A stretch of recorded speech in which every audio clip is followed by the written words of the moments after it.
नमस्कार विद्यार्थी मित्रांनो, सर्वांसाठी शुभ प्रभात. मी आहे प्राध्यापक गणपत उगडे. चला तर मित्रांनो, मराठी व्याकरणाचा अभ्यास करत असताना आजपर्यंत आपण भाषा, उगम आणि विकास, वर्णविचार, समास, प्रयोग, त्याचबरोबर विरामचिन्हे असतील, नामाचा लिंग विचार असेल, विभक्ती व कारक असतील, या घटकांचा अभ्यास केलेला आहे. आज आपण अतिशय महत्त्वाचा घटक अभ्यासणार आहोत. अर्थातच तो आहे भाषेचे अलंकार. चला आपण सुरुवात करूया. आजचा आपला टॉपिक काय आहे रे? मराठी व्याकरणातील इथं तुम्हाला लक्षात घ्यायचं आहे ते म्हणजे विषय मराठी. काय आहे रे? इथं तुम्हाला लक्षात घ्यायचं आहे विषय मराठी. विषय मराठी व्याकरण. आणि या मराठी व्याकरणातील आज आपण काय पाहणार आहोत रे? भाषेचे अलंकार. काय पाहणार आहोत? भाषेचे अलंकार. मग अलंकाराच्या संदर्भात विचार करत असताना या ठिकाणी अलंकारावरती परीक्षेला प्रश्न कसे विचारले जातील, हे जे अलंकार आहे या अलंकारावरती परीक्षेला प्रश्न कसे विचारले जातात, प्रिव्हियस इयर क्वेश्चन, हा भाग आपल्याला कशासाठी अभ्यासायचा आहे. तर याचा विचार करत असताना परीक्षेला तुम्हाला दिलं जाईल, काय दिलं जाईल पहा. परीक्षेला असं जर तुम्हाला दिलं की प्रश्न असा विचारलाय, जरी आंधळी मी, जरी आंधळी मी, जरी आंधळी मी तुला पाहते रे, मी तुला पाहते, पाहते रे. जरी आंधळी मी तुला पाहते रे, तुझी मूर्ती माझ्या उरी राहते रे. आणि इथं विचारलं तुम्हाला अलंकार ओळखा, अलंकार ओळखा. अशा प्रकारचा प्रश्न परीक्षेला विचारला. आणि विचारल्यानंतर या ठिकाणी तुम्हाला पर्याय दिलेले आहेत की हा कोणता अलंकार आहे. मग इथं पर्याय दिला की हा उपमा आहे, बी पर्याय दिला हा रूपक आहे, सी पर्याय दिला हा विरोधाभास आहे, विरोधाभास आहे, आणि डी पर्याय या ठिकाणी दिला की हा या ठिकाणी अतिशयोक्ती आहे. अतिशयोक्ती, अतिशयोक्ती आहे. आता योग्य उत्तराची तुम्हाला काय करायची आहे? निवड करायची, अतिशयोक्ती. चला सांगा बरं अंदाजे काय असावं. चला बोला बोला, हे कोणता अलंकार असेल? बोला बोला. जरी आंधळी मी तुला पाहते रे, तुझी मूर्ती माझ्या उरी राहते रे. कोणता अलंकार असावा? उपमा आहे, रूपक आहे, विरोधाभास आहे, अतिशयोक्ती आहे. याच्यासाठी मित्रांनो सगळ्यात पहिली गोष्ट तुम्हाला माहीत पाहिजे अलंकार म्हणजे काय. त्यानंतर तुम्हाला माहीत पाहिजे अलंकाराचे मुख्य प्रकार. त्यानंतर माहीत पाहिजे तुम्हाला मुख्य प्रकाराचे पोट प्रकार. त्यानंतर माहीत पाहिजे अलंकार ओळखण्याच्या खुणा. ओके. आणि मग योग्य उत्तराची तुम्हाला निवड करता येईल. या उत्तराचा जर विचार वगैरे केला तर उपमा उत्तर चुकीचं आहे, रूपक उत्तर चुकीचं आहे, अतिशयोक्ती देखील चुकीचं आहे. हा आहे विरोधाभास अलंकार. कोणता आहे? विरोधाभास. आपल्याला आंधळी मग पाहते कशी, असा आपल्याला प्रश्न पडतो. आंधळी मग पाहते कशी, बरोबर. आणि म्हणून इथं हा जो अलंकार आहे या अलंकाराचा विचार करत असताना हा कोणता अलंकार आहे रे? विरोधाभास. कधी कधी आभाळ लागत माया तुझी आम्हावरी राहू दे, ऐरणीच्या देवा तुला थिनगी थिनगी वाहू दे, अशाही प्रकारचा प्रश्न विचारला जातो. आणि म्हणून या गोष्टी तुम्हाला माहीत असणं गरजेचं आहे. ठीक आहे, येतंय लक्षात? ओके. मग आता आपल्याला या ठिकाणी मी तुम्हाला काय शिकवणार आहे रे? सगळ्यात पहिली गोष्ट मी इथं तुम्हाला सांगणार आहे अलंकारामध्ये पहिला भाग आहे अलंकार म्हणजे काय. अलंकार म्हणजे, अलंकार म्हणजे काय, बरोबर. त्याच्यानंतर दुसरा प्रश्न आहे अलंकारानंतर अलंकाराचे मुख्य प्रकार. अलंकार मुख्य प्रकार, अलंकाराचे मुख्य प्रकार. मुख्य प्रकारानंतर मग आपण विचार करणार आहोत तिसऱ्या भागाचा अलंकाराचे, अलंकार पोट प्रकार. पोट प्रकार. पोट प्रकारानंतर आपण चौथी बाजू पाहणार आहोत, अलंकार ओळखण्याच्या खुणा.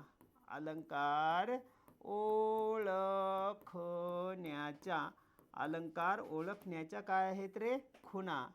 आणि या खुणानंतर मग आपण पुढे पाहणार आहोत पाचवा भाग, प्रिव्हियस इयर क्वेश्चन. म्हणजे अशा पद्धतीनं या अलंकारामध्ये आपण पाहणार आहोत अलंकार म्हणजे काय, अलंकाराचे मुख्य प्रकार, अलंकाराचे पोट प्रकार, अलंकार ओळखण्याच्या खुणा आणि प्रिव्हियस इयर क्वेश्चन. एवढ्या गोष्टी आपल्याला अलंकार या घटकामध्ये शिकायच्या आहेत. लक्षात येतं? अलंकारामध्ये एवढ्या बाजू, एवढ्या गोष्टी आपण पाहणार आहोत. ठीक आहे, चला आता पुढे जायचंय. आता या अलंकाराचा जर विचार वगैरे केला तर तुम्हाला माहीत पाहिजे अलंकार म्हणजे काय. तुम्हाला काय माहीत पाहिजे? अलंकार म्हणजे काय.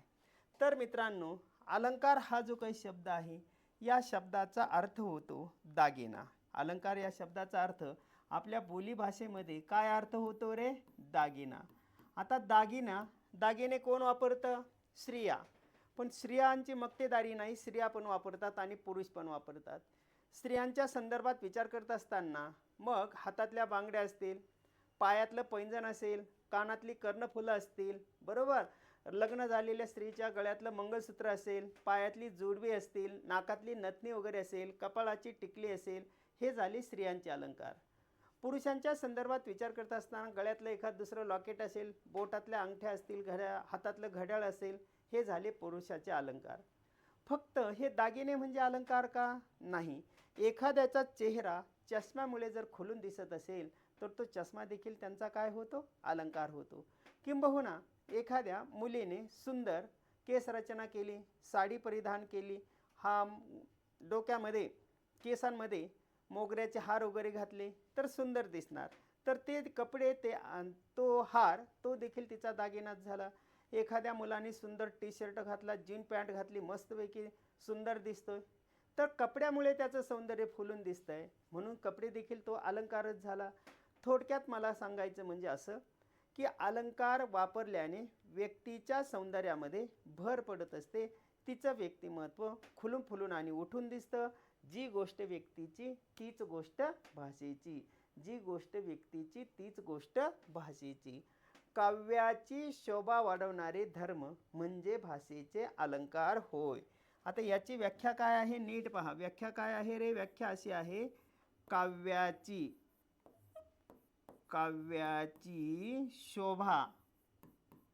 शोभा वाढविणारे धर्म.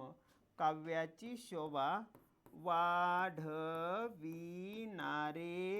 धर्म म्हणजेच काव्याची शोभा वाढवणारे धर्म म्हणजे भाषेचे अलंकार होय. काव्याची शोभा वाढवणारे धर्म म्हणजे भाषेचे अलंकार होय. हे तुम्हाला परफेक्ट लक्षात ठेवणं गरजेचं आहे. काय लिहिलं वाचा? काव्याची शोभा वाढवणारे धर्म म्हणजे भाषेचे अलंकार होय. किंवा याला दुसरी व्याख्या आपल्याला अशी करता येईल, की ज्याच्यामुळे भाषेला सौंदर्य प्राप्त होते. ज्याच्यामुळे भाषेला सौंदर्य प्राप्त होते. ज्याच्यामुळे भाषेला सौंदर्य प्राप्त होते. प्राप्त होते. त्या गुणधर्मांना भाषेचे अलंकार असे म्हणतात. त्या गुणधर्मांना भाषेचे अलंकार म्हणतात.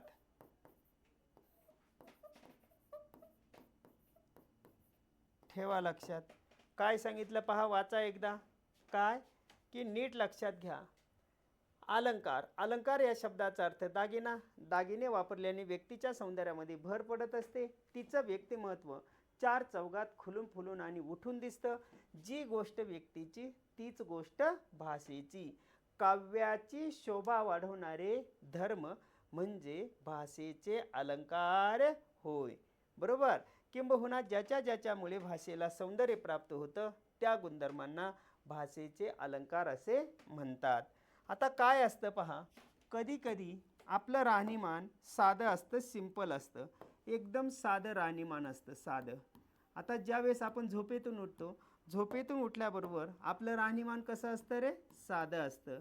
आणि त्यानंतर एखाद्या पार्टीला आपल्याला जायचं आहे आणि पार्टीला जात असताना इथं मित्रांनो आपलं राहणीमान कसं असतं रे, अलंकारिक असतं, एक साधं राहणीमान. मी जर म्हटलं माणसाच्या जीवनामध्ये सुखापेक्षा दुःखच अधिक आहे, हे वाक्य कसं झालं रे, हे वाक्य झालं साधं वाक्य झालं, सिंपल वाक्य झालं. पण त्यालाच जर अलंकार चढवला तर एक धागा सुखाचा 100 धागे दुःखाचे, जर तारी हे वस्त्र मानवा तुझ्या आयुष्याचे. वाक्य कसं झालं रे, अलंकारिक झालं. कसं झालं, अलंकारिक झालं. मी जर बाहेर खिडकीतून नजर टाकली आणि मला दिसलंय निळ्या आकाशामध्ये काळे ढग जमा झाले आहेत, कोणतं वाक्य झालं, साधं वाक्य झालं. परंतु त्यालाच जर अलंकार चढवला तर गडद निळे जलद भरणे आले, शीतलतनू चपल चरण आणि लगन निघाले. वाक्य कसं झालं, अलंकारिक झालं. आईच्या मांडीवर बाळ आहे, ती बाळाला म्हणते बाळ डोळे मिटून घे आणि झोप, साधं वाक्य झालं. पापणीच्या पंखात झोपू दे डोळ्यांची पाखरे, कसं वाक्य झालं रे, अलंकारिक झालं. किंबहुना मी जर म्हटलं तिची चाल मोहक आहे, साधं वाक्य झालं. पण हिची चाल तुरु तुरु उडते केस भुरू भुरू, डाव्या डोळ्यावर बट ढळली, जशी मावळ त्या उन्हात केवड्याच्या बनात नागिन सळसळली. वाक्य कसं झालं, अलंकारिक झालं. आणि म्हणून म्हटलेलं आहे काव्याची शोभा वाढवणारे धर्म म्हणजे भाषेचे अलंकार होय. आणि मग ही जे काय अलंकार आहे या अलंकाराचे मुख्य दोन प्रकार पडतात. किती प्रकार पडतात रे, दोन. आता आपल्याला पाहायचं इथं अलंकाराचे प्रकार. अलंकार, अलंकार प्रकार. मग या अलंकार प्रकाराचा जर विचार वगैरे केला तर अलंकाराचे इथं प्रामुख्याने आपल्याला दोन प्रकार दिसून येतात. दोन प्रकारामध्ये इथं तुम्हाला लक्षात ठेवायचं आहे, एक जो पहिला प्रकार आहे त्या पहिल्या प्रकाराला म्हटलं जातं, याला म्हटलं जातं शब्दालंकार. हा जो पहिला प्रकार आहे ना याला काय म्हटलं जातं रे, शब्दालंकार. हा पहिला प्रकार झाला. आणि त्यानंतर दुसरा जो प्रकार आहे त्या दुसऱ्या प्रकाराला म्हटलं जातं अर्थालंकार. कोणता प्रकार आहे हा, अर्थालंकार. हा दुसरा प्रकार झाला. मग आता परफेक्ट लक्षात ठेवा, पहिला प्रकार कोणता आहे रे, पहिला प्रकार आहे शब्दालंकार. आणि दुसरा जो प्रकार आहे त्याला काय म्हणायचं, अर्थालंकार. आता शब्दालंकार आणि अर्थालंकार याच्यामध्ये तुम्हाला फरक लक्षात घ्यायचा आहे. फरक लक्षात घेत असताना मित्रांनो इथं पहा, शब्दातील अक्षर रचनेमुळे, शब्दातील अक्षर रचनेमुळे, शब्दातील अक्षर रचनेमुळे भाषेला सौंदर्य प्राप्त होत असल्यास, भाषेला सौंदर्य प्राप्त होत असल्यास त्यास काय म्हणायचंय रे, त्यास शब्दालंकार असे म्हणतात. त्याला काय म्हणायचंय रे, शब्दालंकार म्हणतात. नीट लक्षात घ्या. पहा मी काय लिहिलं, शब्दातील अक्षर रचनेमुळे जर भाषेला सौंदर्य प्राप्त होत असेल तर त्याला काय म्हणायचं, शब्दालंकार असे म्हणतात. ठीक आहे. त्याच्यानंतर उदाहरणच जर आपण पाहिलं तर उदाहरण असं आहे, पहा उदाहरण, की इथं चिमणीने चिंचेचा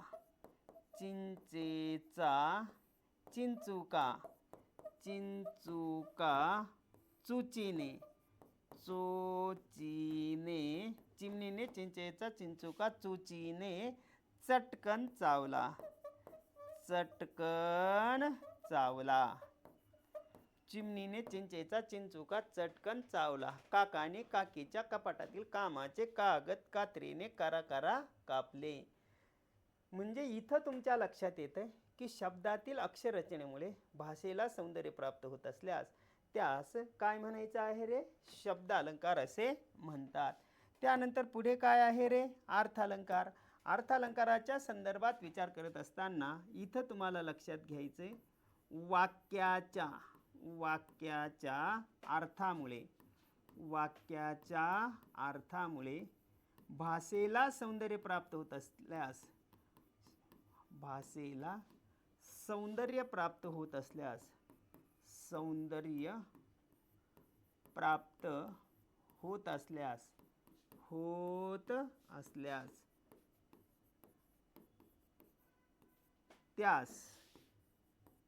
त्यास काय म्हणायचंय रे? त्यास अर्थालंकार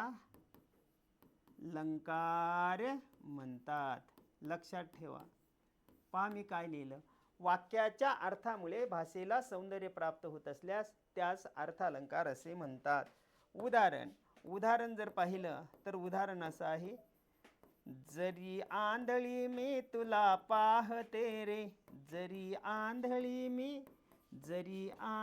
मी तुला पाहते रे,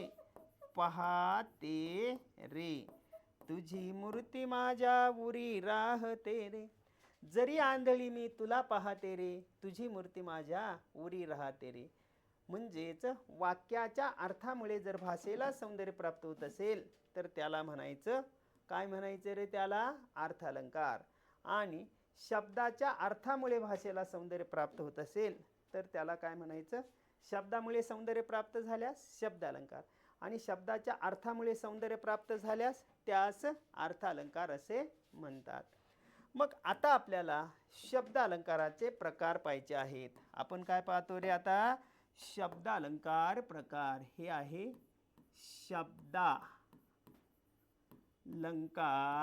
शब्दालंकार हे काय आहेत रे? त्याचे प्रकार.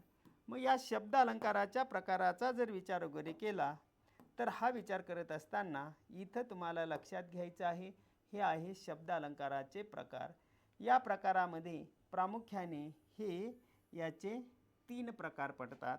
या 3 प्रकारामध्ये हा पहिला प्रकार आहे, त्याच्यानंतर हा दुसरा प्रकार आहे आणि हा तिसरा प्रकार आहे. मग या प्रकारामध्ये पहिला जो काही प्रकार आहे त्याचं नाव आहे, त्याला म्हटलं जातं यमक अलंकार. कोणता अलंकार आहे रे? यमक अलंकार.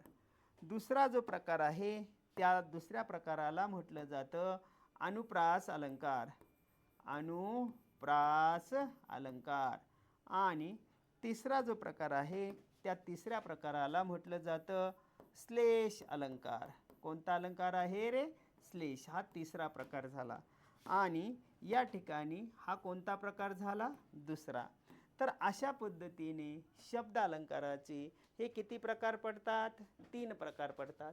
एकाचं नाव यमक, दुसऱ्याचं नाव अनुप्रास आणि तिसऱ्याचं नाव काय आहे रे? श्लेष अलंकार आहे. काय आहे रे? श्लेष अलंकार. आता मग मी तुम्हाला शिकवणार आहे यमक म्हणजे काय, अनुप्रास म्हणजे काय आणि श्लेष म्हणजे काय. चला तर मग परीक्षेच्या दृष्टिकोनातून जर विचार केला तर परीक्षेला तुम्हाला दिलं जाईल काय? परीक्षेला काय दिलं जाईल की इथं पहा, परीक्षेला उदाहरण जर दिलं तर पतिव्रतेची, पहा, पतिव्रतेची पुण्याई पातकी पुरुषाला पदवीला पोहोचविते.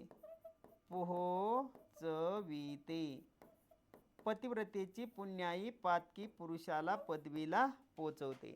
आणि मग तुम्हाला हे पर्याय दिले जाईल. काय पर्याय दिले मग तुम्हाला? की अशा पद्धतीचे हे पर्याय तुम्हाला दिले की हा कोणता अलंकार आहे मग याच्यामध्ये तुम्हाला दिलं जाईल की इथं हा प्रश्न विचारला आहे, बरोबर. या प्रश्नामध्ये हे पर्याय टाकले, हा यमक आहे, हा अनुप्रास आहे की हा श्लेष आहे. मग याच्यासाठी तुम्हाला माहीत पाहिजे काय यमक म्हणजे काय, अनुप्रास म्हणजे काय, श्लेष म्हणजे काय. अंदाजे काय असावा, कोणता अलंकार असावा हा सांगा बरं, तुम्हाला काय वाटतं. तर मित्रांनो, हा जो अलंकार आहे तर 100% हा कोणता अलंकार आहे, अनुप्रास. कारण पपची इथं काय झालेली आहे, पुनरावृत्ती झालेली आहे. एकच अक्षर दोनापेक्षा जास्त वेळा आलेला आहे आणि म्हणून हा कोणता अलंकार आहे रे, अनुप्रास. आता मी या ठिकाणी तुम्हाला समजून सांगणार आहे यमक, अनुप्रास आणि श्लेष. चला आपल्याला पुढे जायचं आहे. आता पुढे जात असताना इथं पहा, मी पहिल्यांदा तुम्हाला शिकवणार आहे पहिला अलंकार आणि त्या अलंकाराचं नाव आहे यमक अलंकार. कोणता अलंकार आहे रे, यमक. आता यमकच्या संदर्भात विचार करत असताना एक उदाहरण घेतलं. उदाहरण असं आहे, पहिलं उदाहरण इथं घेतलंय. पहिलं उदाहरण आहे सुसंगती. सुसंगती सदा घडो, सुसंगती सदा घडो, सुजन वाक्य कानी पडो, सुजन वाक्य कानी पडो, सुजन वाक्य कानी पडो, कलंकमतीचा झडो, कलंक मतीचा झडो, विषय सर्वता नावडो, विषय सर्वथा नावडो, नावडो, सुसंगती सदा घडो, सृजन वाक्य कानी पडो, कलंकमतीचा झडो, विषय सर्वता नावडो. मग इथं जर तुम्ही पाहिलं तर याचा विचार करत असताना इथं पहा काय म्हटलेलं आहे, घडो. इथं काय आहे रे, पडो. इथं काय आहे, झडो. आणि इथं काय आहे, नावडो. म्हणजे हा जो डो आहे, हा डो वेगवेगळ्या ठिकाणी वेगवेगळ्या अर्थाने वापरलेला आहे. कोणता अक्षर रे, डो. घडो म्हणजे घडण्याची क्रिया आहे, पडो म्हणजे पडण्याची क्रिया आहे, झडो म्हणजे झडून जाण्याची क्रिया आहे, नावडो म्हणजे न आवडण्याची क्रिया आहे. म्हणजेच इथं एकच अक्षर दोन वेगळ्या अर्थाने वापरलेलं आहे. दुसरं उदाहरण घेऊया. दुसरं उदाहरण असं आहे पहा. दुसरं काय की गोरी गोरी पान, गोरी गोरी गोरी गोरी पान, फुलासारखी छान, गोरी गोरी पान, फुलासारखी छान, फुलासारखी, फुलासारखी छान, दादा मला एक वैनी आण. आता इथं काय आहे रे, इथं पान आहे आणि इथं छान आहे. इथं देखील काय झालेलं आहे, यमक साधलेला आहे. किती पण सांगता येतं आपल्याला. पहा इथं दुसरं उदाहरण जर पाहिलं तर दुसऱ्या उदाहरणाचा विचार करत असताना इथं आपल्याला लक्षात येईल तिसरं उदाहरण, जाणावा तो ज्ञानी, जाणावा तो ज्ञानी, पूर्ण समाधानी, पूर्ण समाधानी, निसंदेह मनी सर्व काळ, निसंदेह मनी सर्व काळ. जाणावा तो ज्ञानी, पूर्ण समाधानी, निसंदेह मनी सर्व काळ, सर्व काळ. जाणावा तो ज्ञानी, पूर्ण समाधानी, निसंदेह मनी सर्व काळ. हे ज्ञानी आहे, हे समाधानी आहे आणि हे काय आहे रे, मनी आहे.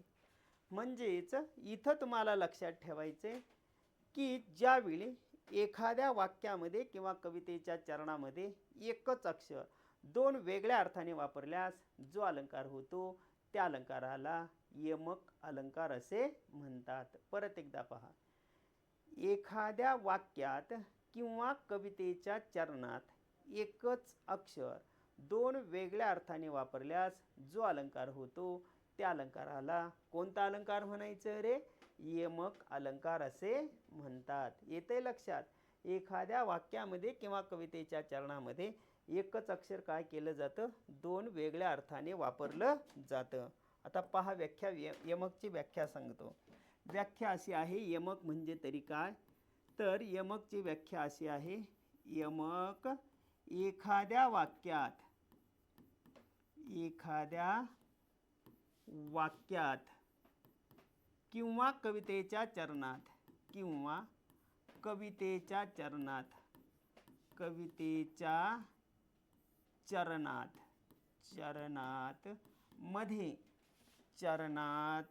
मध्ये लक्षात ठेवा, मध्ये शेवटी, मध्ये नंतर शेवटी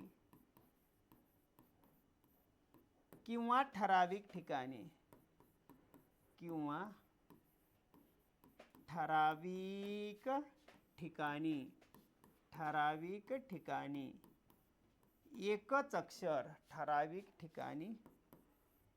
एकच अक्षर, दोन वेगळ्या अर्थाने वापरल्यास,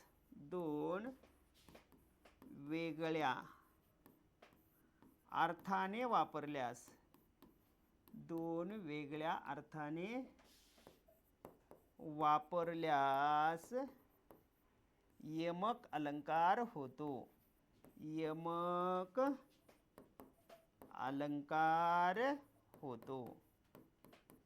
वाचा काय लिहिलं, वाचा. एखाद्या वाक्यात किंवा कवितेच्या चरणात मध्ये शेवटी किंवा ठराविक ठिकाणी एकच अक्षर दोन वेगळ्या अर्थाने वापरल्यास कोणता अलंकार होतो रे? कोणता अलंकार होतो? यमक अलंकार होतो. जसं मी तुम्हाला सांगितलं, फमू शिंदे आपल्या कवितेत म्हणतात, आई खरंच काय असते, लेकराची माय असते, वासराची गाय असते, लंगड्याचा पाय असते, दुधावरची साय असते, आई असते जन्माची शिदोरी, सरतही नाही आणि उरतही नाही. या ठिकाणी हे एकच अक्षर काय केलेले, दोन वेगळ्या अर्थाने वापरलेलं आहे, ज्याला आपण रायमिंग वर्ड्स म्हणतो. किंबहुना कॅट, मॅट, बॅट, फॅट, नाही का, रॅट, किती पण. आता एक शेतकरी गीत आहे पहा. सांगा मला बिर्ला बाटा टाटा कुठायो, सांगा मला बिर्ला बाटा टाटा कुठायो, सांगदानाचा साठानी आमचा वाटा कुठायो, शोधा सारे साठे चला, आज पाडा वाटे चला, अनाथ राजू करा निवाडा काटा कुठायो, सांगदानाचा साठानी आमचा वाटा कुठायो, टाटा बाटा वाटा काटा, हे सगळे शब्द काय आहे रे? यमक जुळवणारे आहेत. हे तुम्हाला परफेक्ट माहीत असणं गरजेचं आहे. ठीक आहे. आता हा जो काही यमक अलंकार आहे ना, या यमक अलंकाराचे हे आहे प्रकार. कोणता? यमक अलंकार. यमक अलंकाराचे काय आहेत रे? प्रकार. मग या प्रकाराचा विचार करत असताना हे जे आहे, हे आहे यमक अलंकाराचे प्रकार. मग यमक अलंकाराच्या प्रकाराचा विचार करत असताना हे आहे त्याचे किती प्रकारे? 4. या 4 प्रकारामध्ये इथं तुम्हाला लक्षात ठेवायचे, हे पहा, हे 4 प्रकार आहेत. 4 प्रकारामध्ये हा जो आहे पहिला प्रकार, त्याच्यानंतर हा दुसरा प्रकार आहे, हा तिसरा प्रकार आहे आणि हा आहे चौथा प्रकार. आता तुम्हाला 4ही प्रकार लक्षात घ्यायचे आहेत. मग पहिल्या प्रकाराचं नाव आहे, त्याला म्हटलं जातं आद्य यमक. कोणता यमक आहे रे? आद्य यमक. दुसरा जो प्रकार आहे त्याला म्हटलं जातं अंत्य यमक. अंत्य यमक. तिसरा जो प्रकार आहे त्या तिसऱ्या प्रकाराला म्हटलं जातं पुष्पक यमक. आणि चौथा जो प्रकार आहे त्या चौथ्या प्रकाराला म्हटलं जातं दाम यमक. चौथा प्रकार कोणता आहे रे? चौथा, त्याला म्हटलं जातं दाम यमक. आता तुम्हाला हे सर्व प्रकार व्यवस्थितपणे समजून घेणं गरजेचं आहे. म्हणजे तुम्हाला या ठिकाणी माहीत पाहिजे काय माहीत पाहिजे रे, की आद्य यमक म्हणजे काय, अंत्य यमक म्हणजे काय, त्यानंतर या ठिकाणी पुष्पक यमक कशाला म्हणायचं आणि दाम यमक काय असतो, हे सर्व तुम्हाला समजून घेणं गरजेचं आहे. आता आद्य म्हणजे काय रे, सुरुवातीला. आद्य याचा अर्थ काय, सुरुवातीला. म्हणजे इथं तुम्हाला लक्षात घ्यायचं आहे, दोन्ही चरणाच्या सुरुवातीस यमक असेल तर, सुरुवातीस यमक असल्यास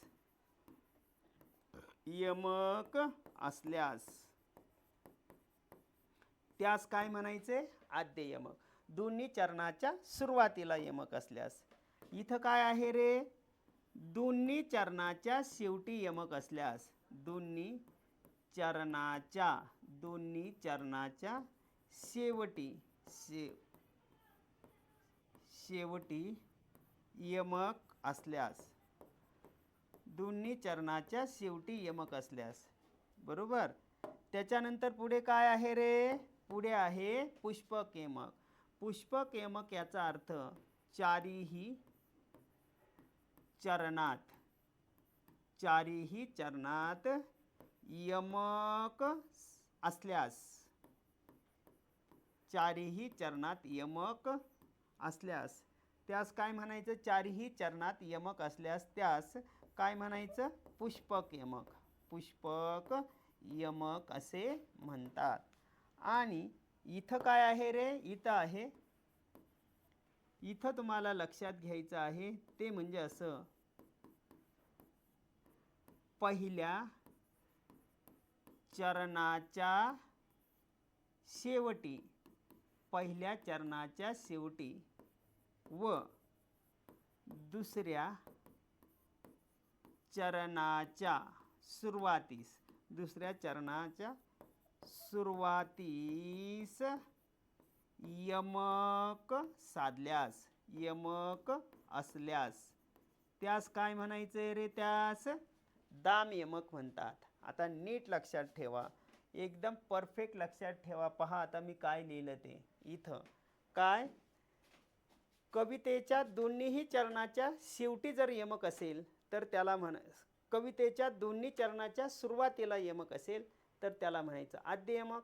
कवितेच्या दोन्ही चरणाच्या शेवटी यमक असेल तर त्याला म्हणायचं अंत्य यमक. आणि पुष्पक म्हणजे फूल. फुलाला जशा विविध पाकळ्या वगैरे असतात तसं यमक अलंकारामध्ये चारही चरणात यमक असतात, त्याला म्हटलं जातं काय, पुष्पक यमक. आणि दाम यमक म्हणजे पहिल्या चरणाच्या शेवटी व दुसऱ्या चरणाच्या सुरुवातीस यमक असतं. दाम म्हणजे दोरी किंवा चऱ्हाट. म्हणजे जसं इथं हे पहिलं चरण आहे, कल्पना करा की या ठिकाणी हे पहिलं चरण आहे. आता हे पहिलं चरण आहे पहिल्या चरणाच्या शेवटी आणि हे दुसरं चरण आहे दुसऱ्या चरणाच्या सुरुवातीला.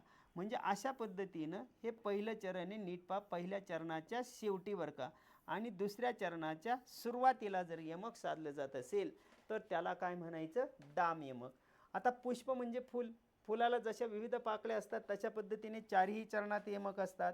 आता याचा जर विचार वगैरे केला तर आपण काही उदाहरणं पाहूया. आता उदाहरणांचा विचार करत असताना उदाहरण इथं आपल्याला लक्षात घ्यायचं आहे. उदाहरणं काय आहेत पाहून घ्या.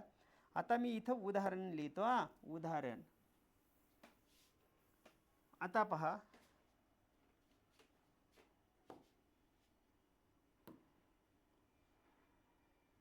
सूर समस्त देवलोका सूर समस्त. पावर का उदाहरण काय आहे, सूर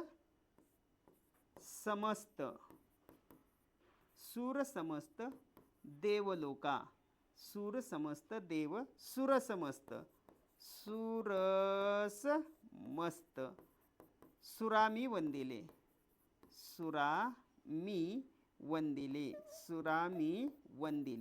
वंदिले. आता सूर म्हणजे काय रे, सूर याचा अर्थ देव होतो. हे पहा इथं सु आहे आणि इथं देखील सु आहे. आता पहा, कविते सूर समस्त देव सुरसमस्त सुरामी वंदिले. हे पहिलं चरण आहे, हे पहिलं चरण आहे, हे पहिलं चरण, हे दुसरं चरण. इथं सूर म्हणजे देव आणि सुरस म्हणजे कानाला गोड वाटणारं योग्य, अशा पद्धतीने दोन्हीही चरणाच्या कसं यमक आहे रे, दोन्हीही चरणाच्या सुरुवातीला यमक आहे, म्हणून त्याला म्हणायचं आद्य यमक. बरोबर. आता कवितेच्या दोन्ही चरणाच्या शेवटी यमक असतं. शेवटी कसं पहा, इथं जर आपण पाहिलं की धरीला पंढरीचा चोर, गळा बांधून या दोर, गळा बांधून या दोर, धरीला पंढरीचा चोर. चोर आणि दोर दोन्ही चरणाच्या काय आहे रे, शेवटी यमक आहे, शेवटी. आता इथं काय होतंय पहा, इथं आई खरंच काय असते, लेकराची माय असते, वासराची गाय असते, लंगड्याचा पाय असते, दुधावरची साय असते, आई असते जन्माची शिदोरी, सरतही नाही आणि उरतही नाही. पा किती पण सांगता येतं आपल्याला. सुसंगती सदा घडो, सुजन वाक्य काणी पडो, कलंकमतीचा झडो, विषय सर्वता नावडो. आहे जाणावा तो ज्ञानी, पूर्ण समाधानी, निसंदेह मनी सर्व काळ. म्हणजे चारही चरणामध्ये यमक असतं. आणि पहिल्या चरणाच्या शेवटी म्हणजे आला हा दारी कवी कोकिल आला, आला पितो तो अरुणोदयाला. पहा, आला हा दारी, आला हा दारी कवी कोकिल आला, कवी आला हा दारी कवी कोकिल, कोकिल आला, आला हा दारी कवी कोकिल आला. नीट लक्षात घ्या. पहा इथं लक्षात घ्यायचंय, आला हा दारी कवी कोकिल आला, कवी कोकिल आला हा दारी कवी कोकिल आला. इथं लाय आला, आला पितो तो अरुणोदयाला, आला पितो तो अरुणोदयाला, अरुणोदयाला, अरुणोदयाला. म्हणजे इथं तुमच्या लक्षात येतंय, ते लक्षात कसं येतंय पहा. तर इथं काय आहे रे, इथं जर आपण पाहिलं, हे आहे आला आणि इथं आलापने. आला म्हणजे येण्याची क्रिया आहे, आलाप म्हणजे अळवणीची क्रिया आहे. मग ठेवा लक्षात.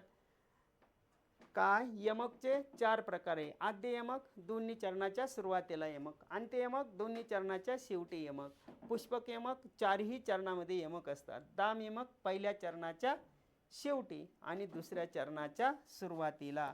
हे तुम्हाला परफेक्ट इथं लक्षात ठेवायचं आहे. हे पहिलं चरण आहे पहिल्या चरणाच्या शेवटी आणि हे दुसरं चरण आहे दुसऱ्या चरणाच्या सुरुवातीला.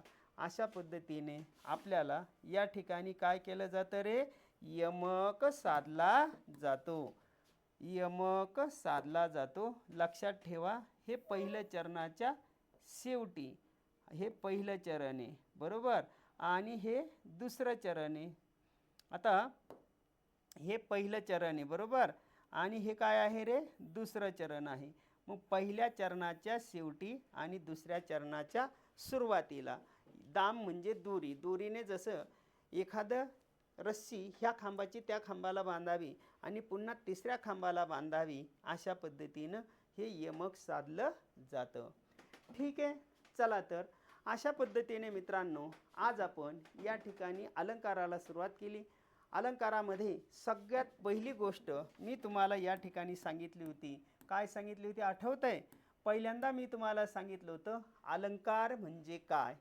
तर अलंकारावरती या टाईपचे प्रश्न विचारले जातात. एखादं वाक्य दिलं जातं, तुम्हाला 4 पर्याय दिले जातात, योग्य पर्यायाची निवड करायची आहे.